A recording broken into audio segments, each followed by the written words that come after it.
ओम सभी को सादर नमस्ते जी। आप सभी का स्वागत है हमारे यूट्यूब चैनल वैदिक धर्म पर। और हम पढ़ रहे हैं सत्याग्रह प्रकाश का 13वां समोल्लास। 13वें समोल्लास के अंदर समीक्षा चल रही थी ईसाई मत और यहूदी मत की।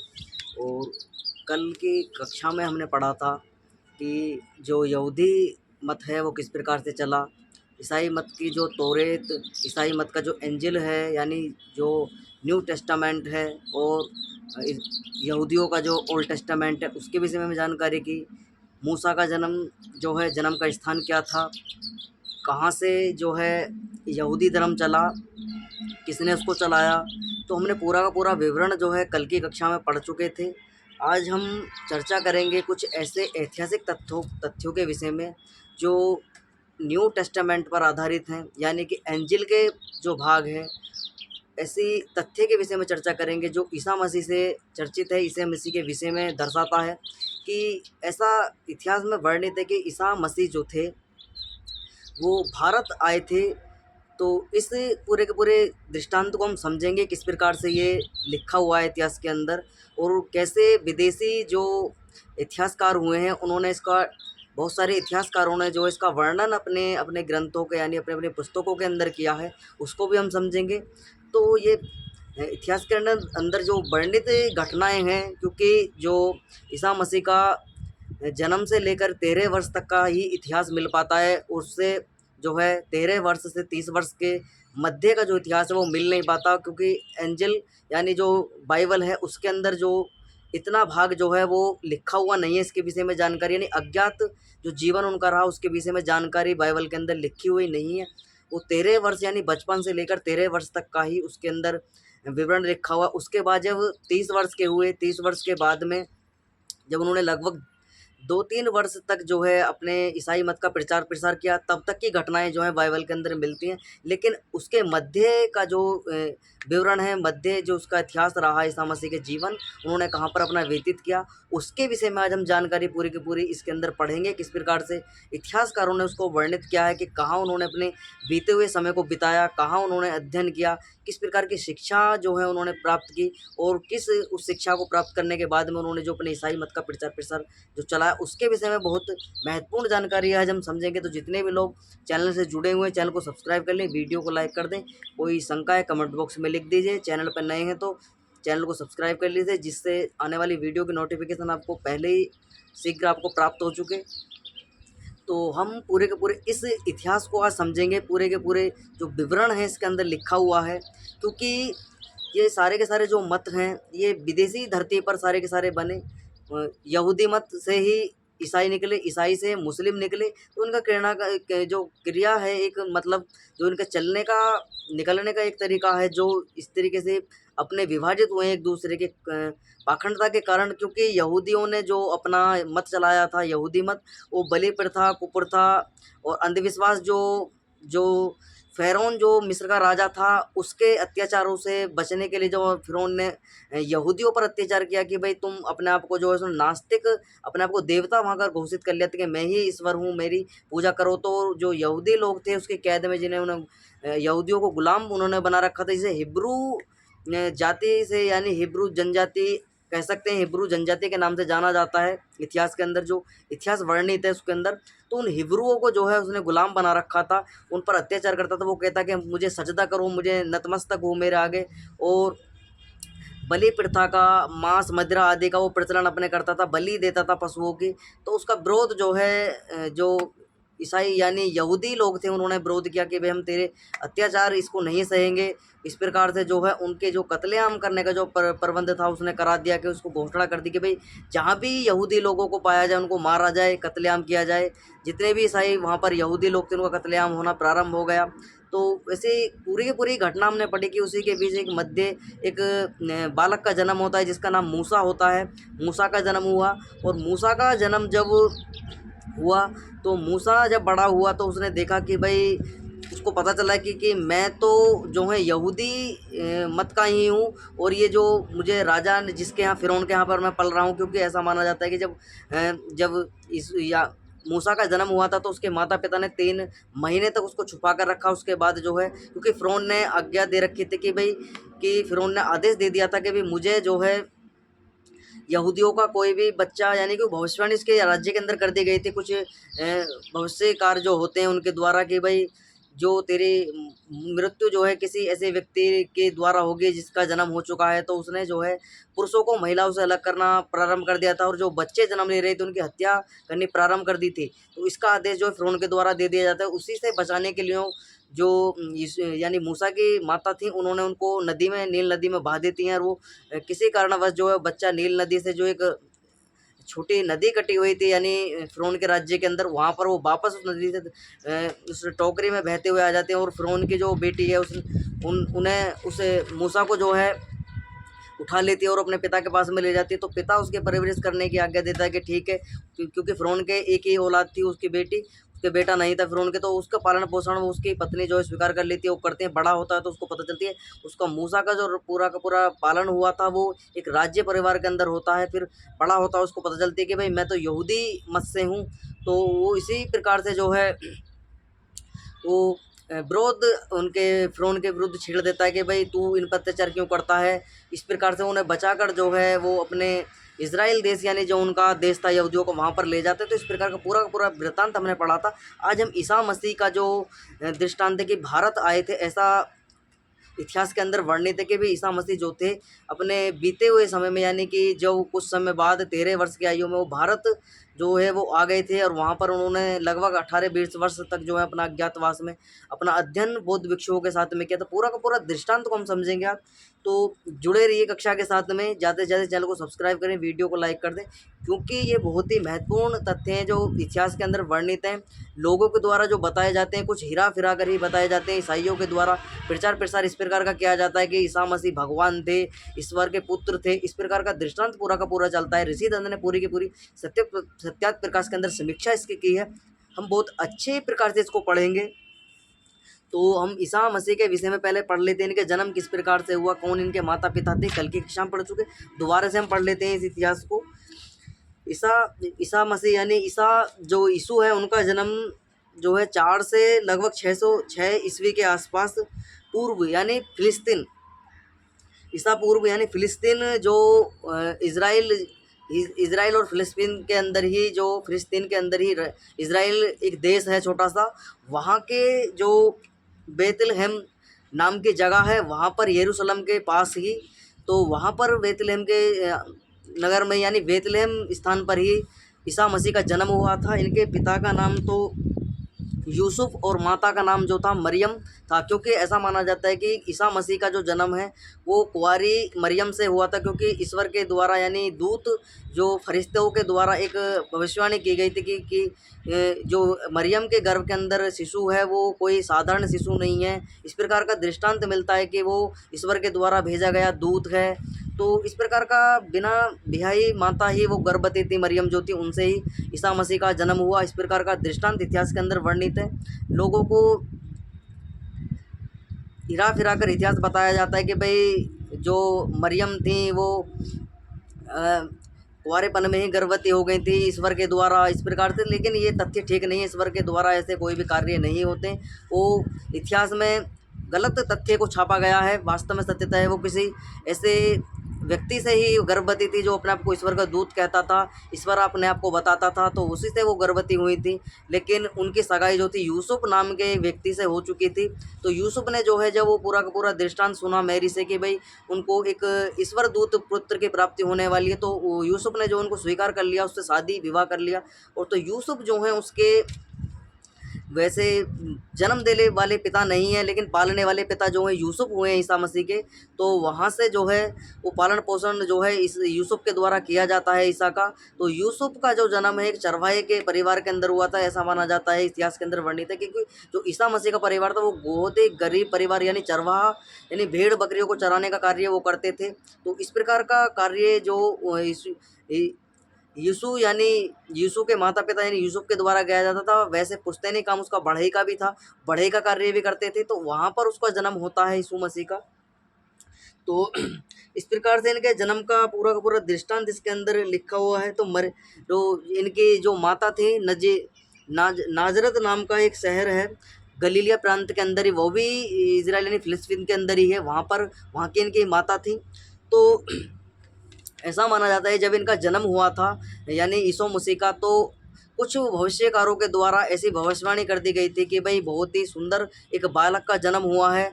और क्योंकि जो विदेशी यानी यूरोप की कंट्रियाँ हैं उनके अंदर अच्छा नहीं माना जाता है कि भाई राजा जो है कोई राजा राजा से सुंदर बालक हो, राजा से उच्च योग्यता का कोई बालक हो, इस प्रकार का जो हो, तो उसको मारने का जो है एक घोषणा कर दी जाती थी। तो इसी प्रकार की घोषणा जो है यानी हेरोद जो राजा था वहाँ का, बैतलहम का, उसने घोषणा कर दी थी कि भाई जितने भी इस तरीके के बच्चे हैं सबकी कत्ल कर दिया जाए। तो इसी से बचाने के लिए जो है यूसुफ और मरियम जो हैं अपने बेटे को लेकर जो है मिस्र देश चली जाती हैं। मिस्र देश में जो कुछ समय तक वो अपना जीवन वहाँ पर बिताते हैं। उसके बाद में जो है वो जब हेरोड की मृत्यु हो जाती है कुछ समय के बाद, तो वो वापस अपने नाजरत यानी गलीलिया जहाँ के मरियम थी, अपने राष्ट्र वो लौट आते हैं मिस्र से, कुछ समय वहाँ बिताते हैं। उसके बाद में जो है जो वो नाजरत शहर में आकर बसते हैं। नाजरत यानी जो ननिहाल भी कहा जाता है ईसा मसीह का, तो नाजरत की रहने वाली थी मरियम जो थी, वहाँ पर वो आते, वहाँ पर रहते हैं कुछ समय बाद जो है यीशु मसीह को जो है यरूशलेम के मंदिर, जो वहाँ का धार्मिक स्थल है इज़राइल के अंदर, वहाँ पर उनको ले जाया जाता है मंदिर के अंदर। वहाँ पर जो है मंदिर के अंदर कुछ पूजा अर्चना उनकी होती थी। वहाँ पर जो है जो वहाँ के पुजारी लोग होते थे उनसे उनका सत्कार आदि होता है। तो एक रात जो है वो वहाँ से गायब, 13 वर्ष की आयु लगभग थी ईसा मसीह की जब बड़े हुए, तो वहाँ से जो है वो गायब हो जाते हैं। उसके बाद का दृष्टांत जो है बाइबल के अंदर देखने को नहीं मिलता है। तो लेकिन कुछ ऐसे इतिहासकार हुए हैं जो उनके जीवन को वर्णित करते हैं अपने इतिहास के ग्रंथों के अंदर, क्योंकि उनके जो जीवन अज्ञातवास में बीता था वो भारत के अंदर उनका जीवन जो है व्यतीत हुआ। और बौद्ध मत से उनकी बहुत गहरी रुचि, उनके जितने भी अहिंसा आदि के जो धर्मों के उपदेश लिए हैं, जो धर्म का प्रचार प्रसार कार्य करने का जो उन्होंने किया था अपने जीवन के अंदर, वो सारा का सारा दृष्टांत जो है ईसा मसीह ने वो यहूदी जो वैसे तो यहूदी मत के अंदर उनका जन्म हुआ था। यहूदी थे, जन्म से यहूदी परिवार के अंदर थे, क्योंकि ईसा मसीह का जो पिता थे यानी यूसुफ और मरियम, ये दोनों के दोनों जो है यहूदी थे। और इनका जन्म भी यहूदी मत के अंदर हुआ था। और मूसा भी यहूदी थे, यहूदी मत में ही इनका दूसरा यानी इनका जन्म होता है। और वहीं से ये अपने 13 वर्ष के बाद जो है वहाँ से गायब हो जाते हैं। इस तरीके का वर्णन, इतना वर्णन तो बाइबल के अंदर मिलता है। लेकिन उसके बाद जो तथ्य इतिहासकारों ने खोजबीन की इनके जीवन के विषय में, तो पता चला कि भाई इन्होंने जो अपने अज्ञातवास के जीवन जो था इनका 13 वर्ष से यानी 30 वर्ष तक के यानी 18-20 वर्ष का जो जीवन था, इन्होंने भारत के अंदर जो बौद्ध भिक्षु थे उनके संपर्क में आकर अपना शिक्षा का प्रचार प्रसार उन्होंने किया। वहाँ से उनसे जो है अपनी दीक्षा ली। और ऐसा माना जाता है क्योंकि लगभग जब बौद्ध मत ईसा यानी यहूदी मत से भी पहले प्रारंभ हो चुका था, तो लगभग 3-4 हज़ार वर्ष पूर्व जो है बौद्ध धर्म पनप चुका था। बौद्ध धर्म पनपने के बाद, क्योंकि बौद्ध धर्म का अधिकार था वो राजाओं पर भी था, तो राजाओं ने जो है धर्म के प्रचार प्रसार नहीं, बौद्ध धर्म के प्रचार प्रसार करने के लिए जो है अपने दूत जो हैं यानी धर्म के प्रचारक जो हैं वो विदेशों में भेजना प्रारंभ कर दिए थे। तो ऐसा इतिहास के अंदर वर्णित है कि लगभग 1 शताब्दी वर्ष पूर्व जो यानी जो सीरिया और मिस्र और फिलिस्तीन आदि जितने भी ये देश हैं, इनके अंदर जो है प्रचार प्रसार बड़े बेझिझक होकर जो है बौद्ध मत का हो रहा था। तो उन्हीं के संपर्क में जो है वहाँ पर जो है यीशु मसीह संपर्क में आते हैं बौद्ध भिक्षुओं के, जो बौद्ध मत का प्रचार प्रसार कर रहे थे। तो वहाँ से कुछ उपदेश उनको मिलते हैं।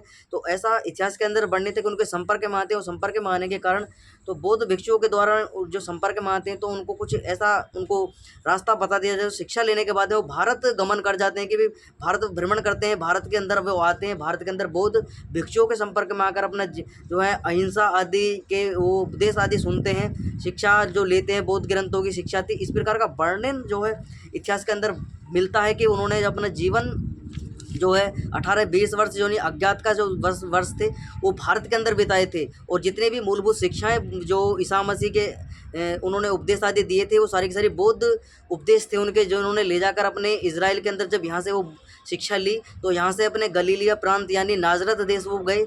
नाजरत उन्हें बोला जाता है नाजरत का यीशु, गलीलिया का यीशु, इस प्रकार से भी उनको दर्शाया जाता है इतिहास के अंदर।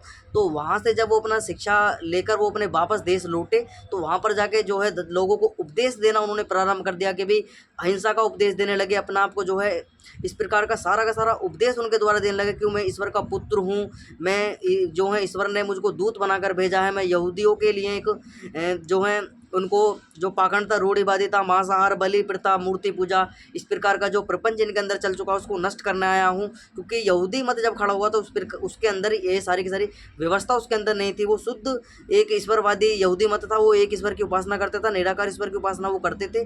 तो लेकिन बढ़ते बढ़ते एक पाखंडता, जिस कारण जैसे भारत के अंदर पाखंडता आई, जैसे जो वैदिक मत है, वैदिक मत के अंदर तो निराकार ईश्वर की उपासना करने का विधान है, लेकिन पौराणिकों ने जो है जैनियों और बौद्धों के द्वारा ही मूर्ति पूजा जब उनसे देखी कि भाई जब हमारे चेले जो थे यानी पौराणिक व्यक्तियों के चेले, वो जब देखा कि भाई ये बौद्ध मत की ओर ज़्यादा अग्रसर हो रहे, मूर्ति पूजक होते जा रहे हैं, तो उन्होंने भी राम, कृष्ण, शिव, हनुमान जी आदि की मूर्ति बनाना प्रारंभ कर दी। और ऐसी अज्ञानता जो है वहाँ पर यहूदी मत के अंदर जो विदेशों में भी चली, क्योंकि फ़िरौन के द्वारा जो है मूर्ति पूजा का प्रारंभ हो चुका था। फ़िरौन अपनी मूर्ति आदि बनाकर जो है पूजा करने लगा। इसी प्रकार जो है मूर्ति उन्होंने भी मूसा आदि की मूर्ति जो है बनानी प्रारंभ कर दी उन्होंने भी, यहूदियों ने।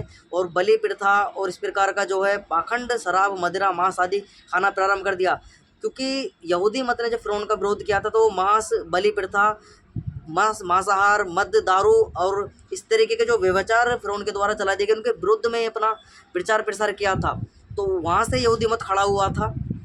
तो पूरा का पूरा दृष्टांत इनके अंदर मिलता है इतिहास के अंदर। तो जब यहाँ से शिक्षा ये पूरी की पूरी ग्रहण करने के बाद अपने देश पहुँचे, तो उन्होंने जब देखा कि भी क्योंकि उस समय पे जो है यहूदी मत चलता था, और यहूदी मत इतने बहुल्य हुआ करता था, उसके नियम ही सभी उसी के राजा हुआ करते थे, उसी का सारा मंत्रिमंडल वहाँ पर सारा का सारा चलता था। तो यहूदियों ने जब देखा कि भाई ये सबको चमत्कार आदि करता है, 3 आरोप उस पर लगाए। क्योंकि ऐसा बताया जाता है, इतिहास के अंदर वर्णित है कि जो ईसा मसीह उस पर 3 आरोप जो हैं यहूदियों के द्वारा, यहूदी धर्म के जो प्रबंधक थे यानी उनके अनुयायी थे, जो यहूदी धर्म को प्रचार प्रसार करने वाले थे, उनके द्वारा 3 आरोप उन पर लगाए जाते हैं। कि जो आरोप थे वो पहला ये कि धर्म की वह यहूदी धर्म की जो मान्यता है उनके खिलाफ है। यानी यहूदी धर्म की जो मान्यता है, मूर्ति पूजा करना, मांस खाना, अहिंसा यानी हिंसा करना, हत्या आदि करना, तो उनके खिलाफ है। और वो यीशु मसीह जो थे वो करते थे कि भाई हिंसा नहीं करनी, गलत नहीं करना, मांस नहीं खाना, दारू नहीं पीना, क्योंकि वो बौद्ध भिक्षुओं के संपर्क में आ चुके थे।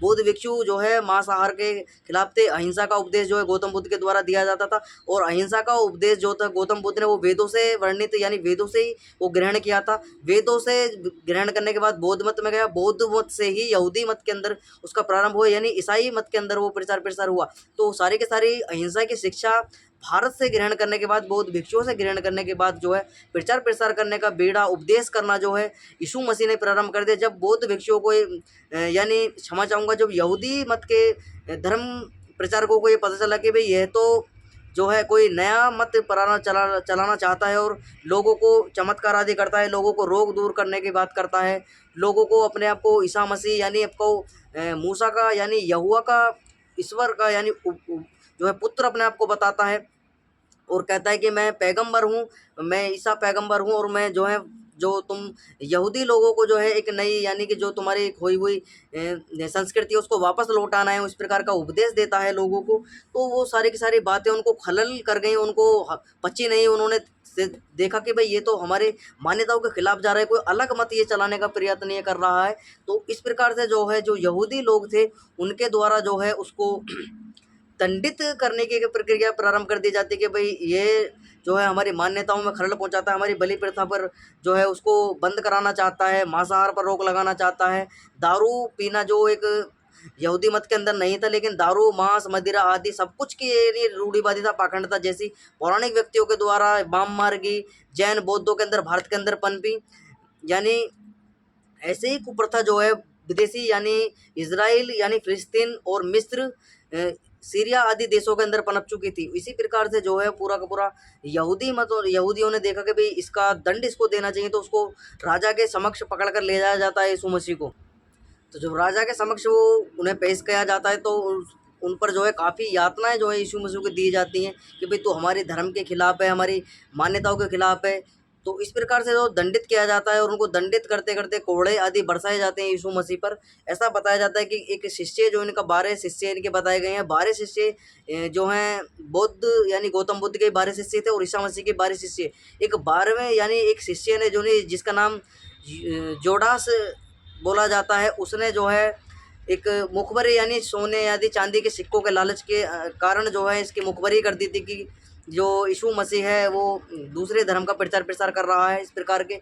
तो उनको खलल लग जाती है इस प्रकार की, तो उसको पकड़वा कर जो है दंडित करते हैं, राजा के समक्ष ले जाते हैं। तो उसको बद्ध करने का जो है दंड जो यहूदी राजा था उसके द्वारा दे दिया जाता है और कोड़े बरसाए जाते हैं। कांटों का ताज उसके मुकुट पर लगाया जाता है। गली मोहल्ले में जो है लोगों से पिटवाया जाता है, थुकवाया जाता है। इस प्रकार का पूरे चौराहे चौराहों पर उसको घुमाया जाता है यीशु मसीह को। और एक जो यरूशलेम के बाहर एक जगह है गोलगाथा नाम के स्थान पर, जहाँ पर बद्ध किया जाता था, जहाँ पर दंड दिया जाता था, तो वहाँ पर उसको ले जाया जाता है यीशु मसीह को। और एक क्रोस बनाकर जो है उस पर जो है दो डांकों के साथ में जो है टांग दिया जाता है। उसके कीले ठोक कर हत्या वहाँ पर जो है कर दी जाती है। तो यीशु मसीह जो है काफ़ी देर तक वहाँ पर तड़पते रहे। उनकी ऐसा माना जाता है कि मृत्यु हो गई वहाँ पर। तो उनके एक शिष्य ने जो उनकी मृत्यु, ऐसा कुछ ऐसी व्यवस्था भी वहाँ पे बनाई गई कि सूर्य अस्त से पहले पहले ही यीशु मसीह को जो है वो जो है मृत्यु उनकी देनी है। उसके बाद में जो है मृत्यु देने का विधान नहीं है सूर्य से पहले पहले। तो इस प्रकार से उनकी मृत्यु जब उन्होंने देखा कि भाई मृत्यु हो चुकी, तो उनके शिष्यों ने जो है उसको उतारा और बाद में पता चला कि ये तो जीवित हैं, बेहोश ही हुए हैं। तो उनको ले जाकर जो है उनके शिष्यों ने एक गुफा के अंदर छुपा दिया। और गुफा के अंदर जब उनका उपचार जो है किया, तो लगभग 2-3 दिन बाद जो है वो स्वस्थ हो गए। स्वस्थ होने के बाद में जो हैं वहाँ से उनके शिष्यों को दर्शन देकर वो वहाँ से जो है मतलब वहाँ से ओझल हो गए और वापस जो है पुनः भारत लौट गए। तो ऐसा विवरण इतिहास के अंदर मिलता है कि वो वापस जो है भारत लौटे और भारत के अंदर ही उन्होंने जो अपना लास्ट जीवन यानी 60-70 वर्ष तक जो है अपना जीवन जो है भारत के अंदर ही बिताया अज्ञातवास में। और भारत के अंदर ही उन्होंने जो है बौद्धिक मत का प्रचार प्रसार जो उन्होंने शिक्षा ग्रहण की थी अपनी, वहीं पर उन्होंने प्रचार प्रसार अपना भारत के अंदर ही जो है यानी कि कश्मीर की घाटी जो यानी तिब्बत का क्षेत्र है उसके वहाँ पर आए और वहाँ पर ही अपने प्राणों का त्याग उन्होंने किया। पूरा जीवन अज्ञातवास में उन्होंने भारत के अंदर ही बिताया। तो ऐसा वर्णन जो है एक इतिहासकार हुए निकोलस नोटोविच नाम के, उन्होंने अपने एक पुस्तक के अंदर लिखा है कि जब वो भारत भ्रमण पर थे, भारत की संस्कृति का अध्ययन कर रहे थे, तो उनको अध्ययन करते करते जो तिब्बत के क्षेत्र में पहुँचे तो उनको पता चला कि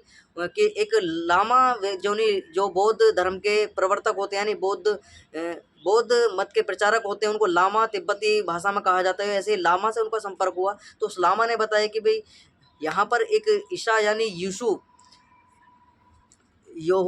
जो योजा आदि का नाम भी उनका बताया जाता है कि जो यूजुआ तो वो यहाँ पर आए थे। तो क्या उनके विषय में जानकारी, तो चौंक जाते हैं कि यूजुआ, तो उनको पूरा जानकारी वहाँ से प्राप्त होती है। एक पत्र उनके द्वारा लामा के द्वारा दिखाया जाता है, पूरा इतिहास उनको दिखाया जाता है कि देखो ये सारा का सारा इतिहास है। जो तुम्हारे यीशु मसीह हैं वो भारत भूमि पर आए थे, वहीं से उन्होंने शिक्षा दीक्षा अपनी ली और यहीं से शिक्षा दीक्षा लेकर जो है वो अपने प्रचार प्रसार करने के लिए वो पूरा वापस अपने इजराइल देश लौटे।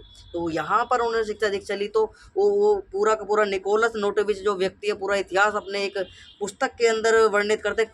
पुस्तक जो है 1894 में एक पुस्तक उसके द्वारा छापी जाती है। जिन लोगों को शंका है इतिहास के विषय में वो निकोलस नोटोविच नाम का जो व्यक्ति है उसके विषय में जाकर सर्च कर सकते हैं। गूगल पर, इंटरनेट पर बहुत सारी सामग्रियाँ पड़ी हुई हैं, वहाँ पर तुम्हें मिल जाएगा। तो ला वी इनक्यू द जीसस क्राइस्ट का नाम की एक पुस्तक है, शॉर्ट में उसका नाम है life of saint Isa, life of saint Isa. तो ये पुस्तक है, उसमें दावा उसने किया है कि भाई जब यीशु अपने अज्ञात वर्षों को दौरान यीशु नाजरत गलियाले को यानी गलीलिया जो नाजरत शहर था यानी मरियम का जो गांव था वहाँ से वो अपने भारत वहाँ पर लौटे। और भारत के अंदर जो है क्योंकि गलीलिया में नजरत यानी उनको संपर्क वहाँ पर कुछ बौद्ध भिक्षु उनको मिले थे, क्योंकि बौद्ध भिक्षुओं का जो प्रचार प्रसार का था वो कार्य वहाँ पर हो रहा था। दो संप्रदाय के विषय में भी जिक्र अभी मैं करूँगा अपने इतिहास जो वर्णित है किताब जो धर्म का आदि स्रोत के अंदर जो है गंगा प्रसाद जी MA हुए हैं, उन्होंने बहुत अच्छे व्याख्या उन्होंने की है। उसके भी कुछ उदाहरण मैं आपके समक्ष रखूँगा कि किस प्रकार से जो है जो ईसा मसीह का प्रचार जो है भारतवर्ष के अंदर देखने को मिलता है, संस्कृति किस प्रकार से प्रचार प्रसार में आई, उन्होंने कैसे बौद्ध धर्म से शिक्षा दीक्षा ली। ये पूरा का पूरा इतिहास जो है इस निकोलस नोटोविच व्यक्ति ने जो है अपनी पुस्तक के अंदर लिखा है। तो इसमें बहुत अच्छी जानकारी जो है गंगा प्रसाद एम.ए. जी के द्वारा दी गई है।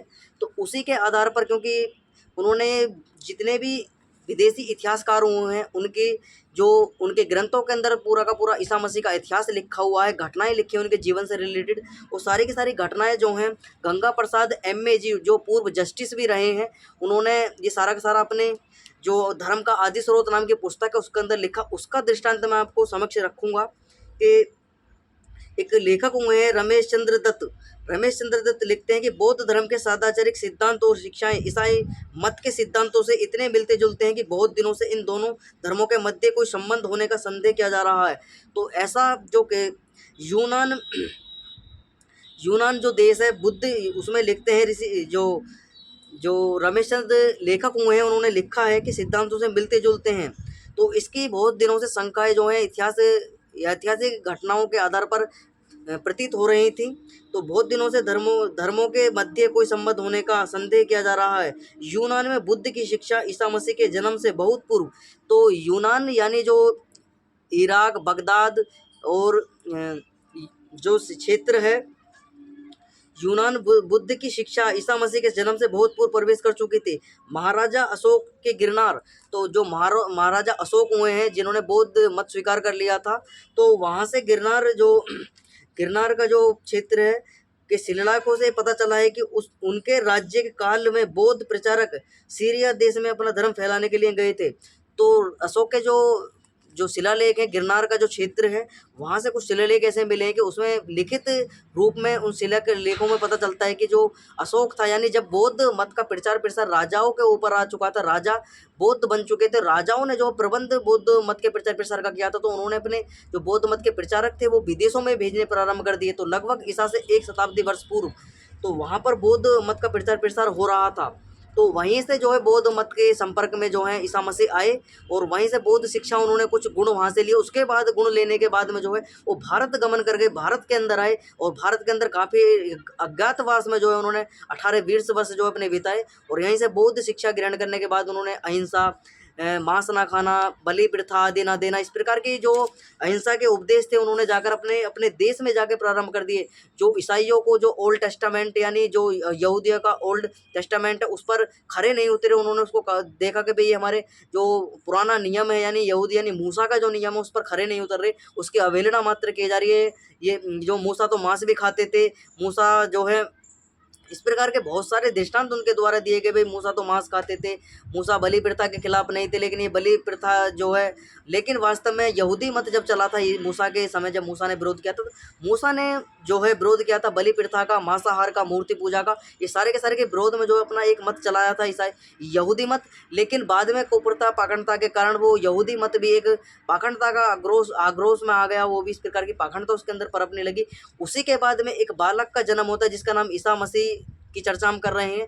वो उस पाखंड को नष्ट करने के लिए, क्योंकि यहूदी मत में ही ईसा मसीह का जन्म हुआ था, उसने सारी की सारी पाखंडता देखी। लोग मांसाहार पर टूटे हुए हैं, लोग मांसाहार करते हैं, बद्ध करते हैं, हत्या करते हैं, शराब पीते हैं, मदरा पीते हैं और अपने मदहोश होकर जो है अपने धर्म को भूल चुके हैं। जो पैगंबर यानी यहोवा का हमारा धर्म है उसको भूल चुके हैं। तो वो पूरी की पूरी वो ऐसे ज्ञान की खोज में जो है वो निकल गया था ईसा मसीह। कोई ऐसे अच्छे संतों की तलाश में, कोई मुझे ऐसे अच्छे संत मिले जो वास्तविक धर्म की व्यवस्था, जो वास्तविक धर्म की मुझे शिक्षा दें और अहिंसा का मुझको पाठ पढ़ाएं। जो ये सारी की सारी व्यवस्था इस जो मूसा के धर्म से नहीं मिलती है, ये रूढ़िवादिता पाखंडता के कारण यानी समय बीतने के कारण जो है यहूदी मत के अंदर इतनी पाखंडता आ चुकी है, उसको नष्ट किया जा सके, उसको बदलाव लाया जा सके और मैं पुराने अपना जो मत है यानी मूसा का जो मत है उसका प्रचार प्रसार कर सकूँ। लेकिन इन्होंने कुछ चमत्कार आदि, ईश्वर का पुत्र आदि घोषित करने के कारण जो है वो पाखंडता में फंसकर रह गया और उन्होंने जो है यहूदियों ने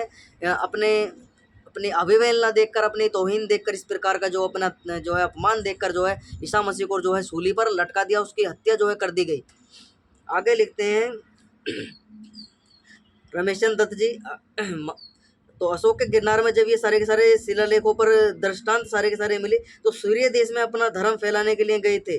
प्लिनी द नेचुरलिस्ट नामक तत्ववेत्ता प्रथम शताब्दी के प्रसिद्ध रोमन इतिहास वेता हुए हैं। तो प्लिनी नाम के एक इतिहासकार हुए हैं, उन्होंने अपनी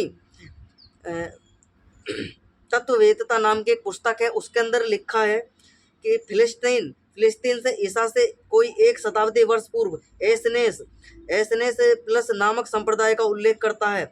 अविचनिच अर्वचीन खोज से सिद्ध हुआ है कि वह संप्रदाय बौद्ध धर्म की एक शाखा रूप था। तो जो एसनिस थे, जो एसनिस यानी कि जो इराक के अंदर, जो सीरिया देश के अंदर जो प्रचार प्रसार कर रहे थे, जो उनसे पता चलता है कि वो एसेंस नाम के जो संप्रदाय था, जो बौद्ध मत ही का संप्रदाय था, जो बौद्ध की शिक्षाओं का प्रचार प्रसार करने के लिए जो है फिलिस्तीन देश के अंदर गया हुआ था। मिस्र देश के अंदर भी ऐसा ही एक संप्रदाय था। तो आगे लिखते हैं, तो वह संप्रदाय बौद्ध धर्म का ही शाखा था। मिस्र देश में भी इसी प्रकार का थेरापेट नाम का एक संप्रदाय था, जो बौद्ध मत की शिक्षाओं का प्रचार प्रसार कर रहा था। तो थेरापेट नाम का एक संप्रदाय विद्यमान था। इस बात की ईसा चरित्र लाइफ ऑफ जीसस, तो ये सारे के सारे बात जो है आपको चरित्र जो लाइफ ऑफ जीसस नाम के सुप्रसिद्ध लेखक पादरी रेनन नाम के जो पादरी हुए हैं, उन्होंने लाइफ ऑफ जीसस के अंदर एक दृष्टांत ये पूरा पूरा दिया है कि भाई जो बौद्ध मत के जो एक जो संप्रदाय था, जो अपने बौद्ध मत के प्रचार प्रसार करने के लिए मिस्र देश के अंदर गया होता था, थेरापेट नाम का, उसके संपर्क में भी जो है बौद्ध मत काफ़ी प्रचार प्रसार वहाँ पर हो रहा था। तो इसलिए जो यीशु हैं वो बौद्ध मत के काफ़ी प्रचार प्रसार उसके संपर्क में आ चुके थे। तो ऐसा मिलता है इतिहास के अंदर वर्णित। आगे लिखते हैं, विद्वान भी स्वीकार करते हैं कि उपरोक्त संप्रदाय एसनेस या दूसरे शब्दों में बौद्ध धर्म की शाखा रूप था। वे लिखित है कि पीलो के थेरापेट एसेंस की शाखा है। उसका नाम यूनानी भाषा में एसेंस का उल्टा मात्र जान पड़ता है। इस प्रकार हमें पता लगता है कि ईसा के जन्म से पूर्व, तो स्पष्ट लिखते हैं, ये इतिहास के अंदर सारी की सारी घटनाएं लिखी हुई हैं। ईसा से पूर्व फिलिस्तीन, सीरिया और मिस्र में बौद्ध धर्म का प्रचार हो चुका था। तो ईसा मसीह से पूर्व ही, यानी ईसा मसीह के जन्म से पूर्व ही, 1 शताब्दी वर्ष पूर्व ही, तो जो है बौद्ध धर्म का शिक्षाओं का प्रचार प्रसार जो है खूब जोर शोर से हो चुका था। और फिलिस्तीन के एसोनेंसों में बौद्ध धर्म के सिद्धांत साधारण घरेलू कहावत बने हुए थे। तो बौद्ध धर्म के जो ग्रंथ यानी बौद्ध धर्म के जो उपदेश हैं वो एक घरेलू मात्र यानी जो कहावत बन जाती है, वो कहावत वहाँ पर बने हुए थे। आगे लिखते हैं, श्रीयुत रमेश चंद्र दत्त का कथन है कि कुरान कुछ नरम ईसाई इस बात की को नहीं मानते कि सीरिया में बौद्ध धर्म प्रोफेसर कुछ नरम ईसाई जो आगे लिखते हैं, तो कुछ लिखते हैं रमेश चंद्र दत्त जी, कुछ नरम ईसाई मत वाले जो व्यक्ति हैं इस बात को मानते हैं कि सीरिया में बौद्ध धर्म जो है उस मत का बौद्ध धर्म का प्रचार प्रसार काफ़ी मात्रा में हो रहा था। प्रोफेसर जो है माफी के शब्दों में उस मत का सहायक अग्रंथ बना, जिसका प्रचार ईसा मसीह ने 2 शताब्दियों से भी अधिक समय के पश्चात किया। तो ईसा मसीह के लगभग 200 वर्षों के बाद जो है ईसा मसीह लगभग 200 वर्ष बाद ईसा मसीह उनके संपर्क में आए थे। 200 वर्ष पूर्व, ईसा मसीह से 200 वर्ष पूर्व जो है सीरिया, मिस्र और जो लिखा है इसके अंदर सीरिया, जो फिलिस्तीन आदि हैं, इनके अंदर प्रचार प्रसार हो रहा था। तो ये ऐसा नहीं है कि भी ईसा मसीह जो है वो बौद्ध धर्म की शिक्षा पहले भारत में आकर ली, वो बौद्ध मत के संपर्क में जो है अपने देश यानी फिलिस्तीन के अंदर ही आ चुके थे। तो जब वहाँ पे बौद्ध भिक्षुओं के संपर्क में आए, तो बौद्ध मत के संपर्क में आए, तो उन्होंने पूरी जानकारी एकत्रित की, और जानकारी एकत्रित करने के बाद में वो भारत भूमि पर आए और सारा का सारा जो है ज्ञान बौद्ध भिक्षुओं से उन्होंने लिया। अहिंसा आदि का पाठ यहीं से पढ़ा, और जाके जब उपदेश आदि देने अपने जो इजराइल देश है फिलिस्तीन के अंदर जाकर जो है उपदेश देने जो है प्रारंभ करे। आगे लिखते हैं, ये हम जानते हैं कि ईसा का ग्रंथ बपतिस्मा देने वाला जॉन एसेंस की शिक्षाओं से भलीभांति अभिज्ञ था।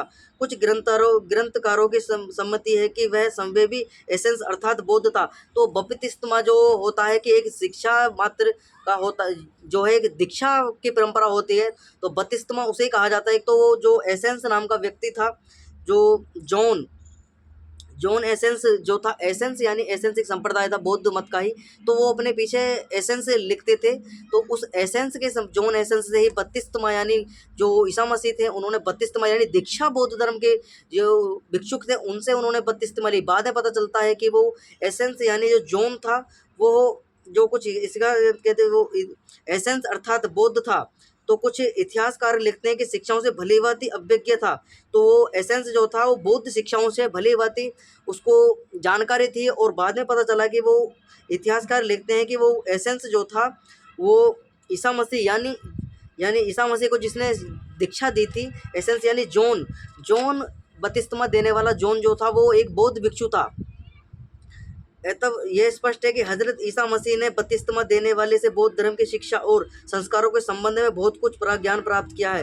उपरोक्त घटना बौद्ध धर्म और ईसाई धर्म के बीच परस्पर संबंध मार्ग का वे द्वार दिखलाने के लिए पर्याप्त हैं। तो स्पष्ट जो है इसके अंदर वर्णन किया गया है कि भाई जो ईसा मसीह थे वो बौद्ध मत के संपर्क में जो है अपने फिलिस्तीन राज्य यानी फिलिस्तीन देश जो था उसी के अंदर आ चुके थे, तभी वहाँ से वो गायब हुए थे 13 वर्ष के अंदर। क्योंकि जब 13 वर्ष के अंदर उन्होंने देखा कि भाई ऐसा माना जाता है कि बड़े अच्छे बुद्धि तर्कशील थी उनके, तो इसके कारण जो है वो वहाँ से गायब हो गए और अपने धर्म के प्रचार प्रसार यानी सच्चे धर्म की खोज में, वो सच्चे जो है धर्म कहाँ से मिले उनको उसकी खोज में, उपदेशों की खोज में जो है वो बौद्ध भिक्षुओं के संपर्क में उन्होंने अच्छे एक साधु की जो है एक अच्छा ज्ञान जो है एक शुद्ध ज्ञान के जो थी खोज में वो निकल चुके थे वहाँ से। तो 13 वर्ष के अज्ञात जो 13 वर्ष से बाद का जो उनका अज्ञातवास बीता है वो बौद्ध भिक्षुओं के संपर्क में रहे। उसके बाद भारत में आए, भारत से ही अपनी शिक्षा दीक्षा उन्होंने ली, उसके बाद वापस अपने देश लौटकर उन्होंने शिक्षा का प्रचार प्रसार किया।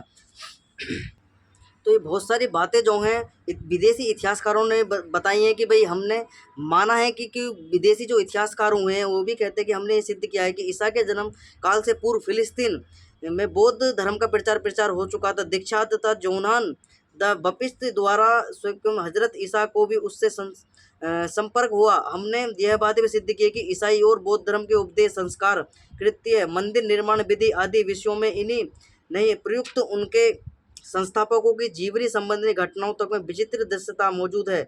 यह सब आकस्मिक सामान्यताएं नहीं है। मिस्टर राइस डेविस अपनी पुस्तक का कथन ये लिखते हैं कि यदि यह आकस्मिक हैं तो इन घटनाओं को दृश्य एक बहुत ही बड़ा चमत्कार है, वह वास्तव में 10 सहस्त्र चमत्कारों के बराबर है।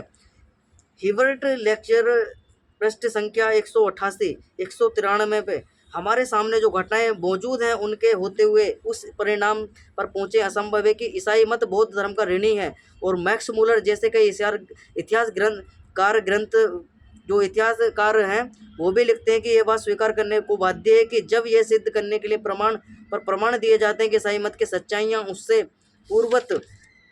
पूर्वत धर्मों में मौजूद थी। प्रोफेसर साहब लिखते हैं कि जब सच्चाइयाँ ईसाई मत से ही क्यों ली जाएं, ईसाई मत भी अन्य धर्मों से क्यों न ले। प्रोफेसर मॉक्स मूलर ने लिखा है chips from a German workshop नाम अपनी पुस्तक में, जिसमें हम भी पूर्व अवश्य उद्धृत आए हैं कि एक स्थल पर स्वीकार किए गए सार में प्रारंभ से कोई भी धर्म नहीं हुआ है। जो प्रारंभ यानी ये धर्म जो है ये मत सारे के सारे जो हैं प्रारंभ से नहीं है, सारे के सारे मतांतर एक दूसरे के बाद यानी चले हैं। तो ये सारा का सारा दृष्टांत हमने पढ़ा, तो इससे पता चलता है कि जो ईसाई मत के अंदर जो अहिंसा आदि के जो उपदेश जो ईसा मसीह के द्वारा दिए गए हैं वो सारे के सारे बौद्ध ही शिक्षा है। और जो उनका प्रचार प्रसार जो है बौद्ध मत के द्वारा जो हुआ था, उनको बौद्ध मत यानी बौद्धों के संपर्क में जब आए उन्होंने पूरा का पूरा इतिहास जो है अपने सही सत्य, अहिंसा आदि के जो धर्म है उन्होंने अपनाए और उसी के कारण जो है शिक्षा का प्रचार प्रसार उन्होंने किया। उसके बाद में जब ईसाई मत बीतता गया, ईसाई मत के कुछ समय बीते, न्यू टेस्टामेंट यानी कि जो ईसा मसीह के द्वारा उपदेश दिए गए थे उनके 12 शिष्यों ने उनको संकलित किया, उनको प्रचार प्रसार किया। उनके 12 शिष्यों ने उनका प्रचार प्रसार पूरे भारतवर्ष यानी विदेशों के अंदर भी किया, भारतवर्ष के अंदर भी। थॉमस नाम का एक व्यक्ति जो है जो 12 शिष्यों में था वो आया था, उसने प्रचार प्रसार भी किया। इस प्रकार का वर्णन इतिहास के अंदर मिलता है। तो ये सारा का सारा दृष्टांत हमने पढ़ा कि ईसा मसीह किस प्रकार से जो है वो बातें बिल्कुल सत्य हैं, इतिहास के अंदर वर्णन मिलता है। लेकिन ईसाई लोग जो उसको धिक्कार करते हैं, उसको स्वीकार नहीं करते हैं कि ऐसा नहीं है कि जीसस की तो मृत्यु हो चुकी थी, जीसस तो सूली पर टांग दिए गए थे जब उनकी मृत्यु हो गई थी, वो जीवित नहीं हुए और भारत कैसे आ सकते हैं। तो लेकिन जो है उनकी सांस जो है बच चुकी थी। कुछ इस प्रकार का दृष्टांत भी उनके मिलता है कि वो बौद्ध यानी पहले भी जन्म यानी मृत्यु से पहले ही भारत में आए थे और जब उनको सूली पर टांग दिया गया था कुछ सांसें उनके अंदर बची, उनके शिष्य उनको उतार कर जो है गुफा के अंदर ले गए। तो उनके उपचार करने के बाद में वो वहाँ से जो है अदृश्य होकर अपने भारत पुणे लौटाए। भारत में अपने अज्ञातवास में उन्होंने जीवन अपना व्याप्त जो है यहाँ पर कर दिया। पहलगांव जो कश्मीर के अंदर एक जगह है, वहाँ पर उनका मकबरा जो है बना हुआ है, यीशु का मकबरा। आप सर्च कर सकते हो इंटरनेट के ऊपर भी। और काफ़ी यहूदी लोग भी वहाँ पर रहते हैं जो उसको उसको चलाते हैं। तो आज की कक्षा के अंदर हमने पढ़ा पूरा का पूरा जो ईसा मसीह का इतिहास रहा है। आगे एंजिल और तौरेत जो ओल्ड टेस्टामेंट है, न्यू टेस्टामेंट है, उसके विषय में हम चर्चा करेंगे ऋषिधन सत्यप्रकाश के अंदर समीक्षा जो की है। आगे की कक्षा चलती रहेंगी निरंतर, उसके अंदर बहुत कुछ सीखने को आपको मिलेगा। तो जितने भी लोग चैनल से जुड़े, चैनल को सब्सक्राइब कर लें, वीडियो को लाइक कर दें, किसी प्रकार की शंका कमेंट बॉक्स में लिख दीजिए। आज की कक्षा को यहीं विराम करेंगे। ओम सम सभी को सादर नमस्ते।